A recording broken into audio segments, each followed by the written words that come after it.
Shalom, selamat pagi dan salam sejahtera untuk kita semua.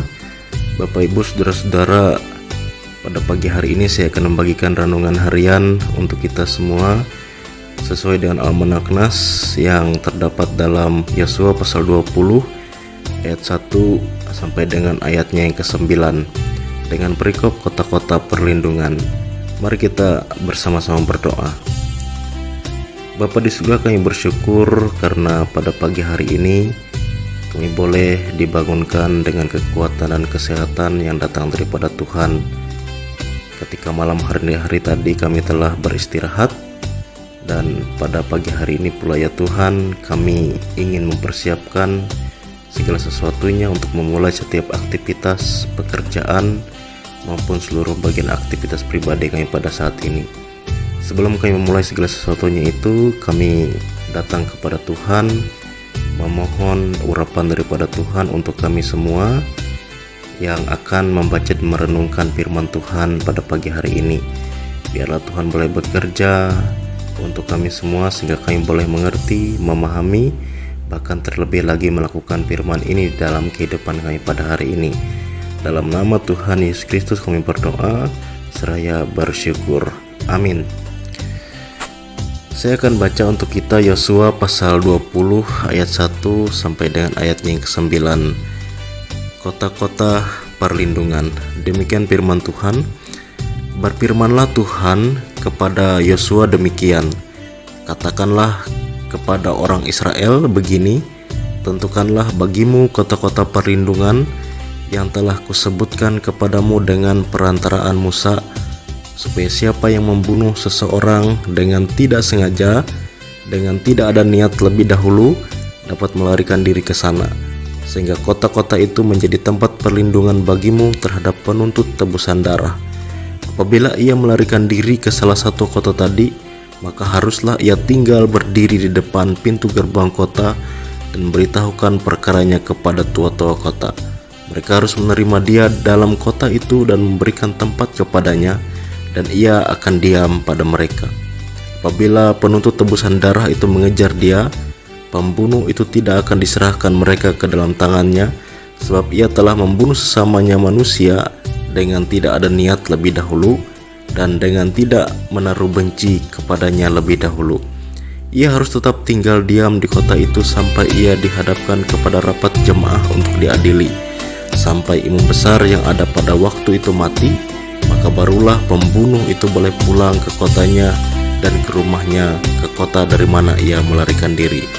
Lalu orang Israel mengkhususkan sebagai kota perlindungan Kades di Galilea, di pegunungan Naftali dan Sikhem, di pegunungan Efraim dan Kiryat Abra, itulah Hebron, di pegunungan Yehuda dan di seberang sungai Yordan, di sebelah timur Yeriko.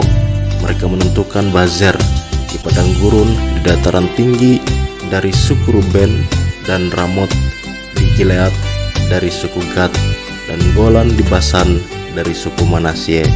Itulah kota-kota yang ditetapkan bagi semua orang Israel dan bagi pendatang-pendatang yang ada di tengah-tengah mereka, supaya setiap orang yang membunuh seorang dengan tidak disengaja dapat melarikan diri ke sana dan jangan mati dibunuh oleh tangan penuntut tebusan darah sebelum ia dihadapkan kepada rapat jemaah.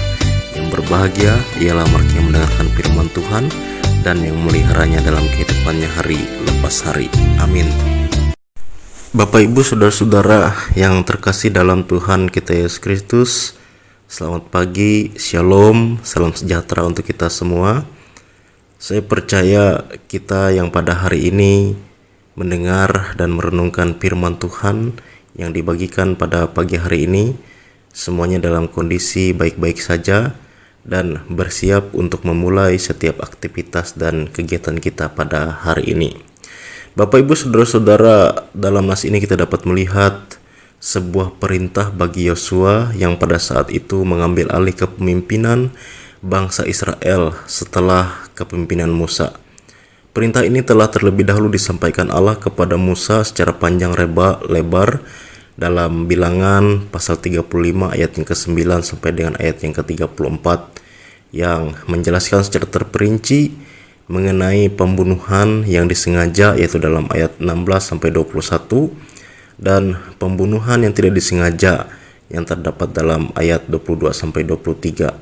Dan setiap bagian daripada konsekuensi ataupun ganjaran yang harus diterima dari setiap bagian demi bagian yang dilakukan, dan juga tidak adanya tebusan berupa uang atau hal-hal lainnya untuk setiap bagian pembunuhan, baik yang disengaja ataupun yang tidak disengaja. Hal ini terjadi Bapak Ibu Saudara sekalian agar darah yang tertumpah tidak mencemarkan atau menajiskan tanah yang menjadi tempat perjanjian tersebut. Oleh karena itu, untuk melindungi setiap hak umatnya yang tidak bersalah, maka Allah menentukan untuk membangun sebuah kota perlindungan ataupun tempat pelarian bagi mereka yang dituntut untuk membayar darah yang telah tertumpah, sementara itu terjadi secara tidak disengaja. Saudara-saudara yang terkasih dalam Tuhan kita Yesus Kristus, kita dapat melihat bagian yang pertama daripada nas ini adalah tentang bagaimana Allah yang melihat hati dan bukan pekerjaan tangan kita sebagai manusia. Itu dalam ayat 3 dan juga ayat 5. Manusia bisa saja menyembunyikan isi hatinya terhadap sesamanya manusia, tetapi tentu saja tidak di hadapan Allah. Selalu ada cara Allah untuk mengorek ataupun membongkar isi hati manusia yang penuh dengan kepalsuan, penuh dengan hal-hal keserakahan, dan juga penuh dengan kejahatan. Akan tetapi di sisi lain, tentu saja Allah juga sangat menghargai ketulusan hati manusia dan juga setiap bagian daripada hati manusia yang penuh dengan kebersihan. Maka dari itu, bagi mereka yang tertimpa kemalangan yang diakibatkan oleh perbuatannya dan orang lain terbunuh atas perbuatan tersebut, tetapi isi hatinya tidak berniat demikian dan juga tidak membenci orang tersebut, maka pembelaan dan juga perlindungan dari Allah akan selalu ada bagi dirinya. Kemudian bagian yang kedua adalah bagaimana Allah yang melindungi umatnya yang tidak bersalah. Bapak Ibu Saudara-saudara, dalam bagian nas kita pada hari ini kita juga dapat melihat bagaimana kota ini dibangun di 3 bagian daripada negeri itu, dan tentu saja letaknya di atas pegunungan yang kemudian memudahkan orang yang untuk pergi untuk menuju ke sana. Dibangunnya kota itu juga di tengah-tengah bagian daripada orang Lewi. Mereka sebagai penyelenggara ilahi dan juga menjadikan mereka sebagai hakim terhadap perkara-perkara orang tersebut. Dan sekalipun pada saatnya mereka tidak dapat datang ke rumah Tuhan ataupun ke pengadilan, mereka bisa diajar dan berdoa bersama dengan orang-orang Lewi yang ada di sana, seraya menuju kepada pertobatan dan memperbaiki diri dan kehidupan mereka. Hal ini menggambarkan bagaimana cara kerja Allah yang detail untuk mengatur umatnya pada saat itu, agar tidak ada penghukuman yang tidak benar ataupun yang tidak adil, dan juga bagaimana cara Allah untuk mengasihi dan melindungi umatnya yang tidak bersalah. Tentu saja Bapak Ibu Saudara sekalian, Allah akan sangat benci terhadap setiap bagian daripada keberdosaan umatnya, dan di dalamnya Allah akan menghukum setimpal sesuai dengan perbuatan-perbuatan dosa tersebut. Bapak Ibu Saudara-saudara sekalian terkasih dalam Tuhan kita Yesus Kristus, kota perlindungan juga bukan hanya sebagai tempat pelarian ataupun perlindungan bagi orang-orang Israel ataupun orang-orang asing yang ada di tengah-tengah mereka pada saat itu, yang mencari keadilan, tertimpa kemalangan, dan juga yang sedang dalam keadaan berbeban berat. Akan tetapi juga di sana kita juga melihat kota perlindungan juga adalah sebagai tempat perenungan dan pertobatan bagi mereka. Jadi ada rentang waktu ketika orang-orang datang ke kota perlindungan itu hingga sampai mereka masuk ke dalam pengadilan. Bahkan pada akhirnya ketika mereka sudah diadili, mereka akan ditempatkan di tempat tersebut sampai kepada bagian daripada imam agung yang pada saat itu masih hidup kemudian meninggal dan digantikan. Dalam rentan waktu tersebut diharapkan orang-orang yang ada di tempat itu dapat memperbaiki diri mereka dan juga dapat bertobat serta memulai kehidupan baru sebagaimana yang diingini Allah di dalam kehidupan mereka. Bahkan dalam beberapa bagian para penafsir setuju ketika kota perlindungan ini dikatakan sebagai simbol dari kehadiran Yesus Kristus di dalam dunia ini. Yang pertama adalah menyediakan jalan bagi mereka yang tertimpa kemalangan, beruan berat, dan juga yang mencari keadilan. Yang kedua adalah menyediakan tempat perhentian dan peristirahatan bagi orang-orang berdosa sampai pada masa penghakiman. Kemudian yang ketiga adalah menyediakan anugerah untuk pertobatan seraya hidup bebas sebagaimana seorang yang dituduh membunuh dan dituntut untuk membayar utang darah yang telah tertumpah, kemudian masuk ke dalam sebuah kota perlindungan di mana ia akan dilindungi, di mana akan hidup layak sebagaimana orang-orang lain yang ada di luar sana. Tuhan memberkati kita dengan firman-Nya. Amin. Mari kita bersama-sama masuk ke dalam doa syafaat. Kita berdoa. Kami mengucap syukur kepadamu ya Tuhan atas setiap kasih karunia dan anugerah yang Tuhan limpahkan dalam kehidupan kami hari lepas hari.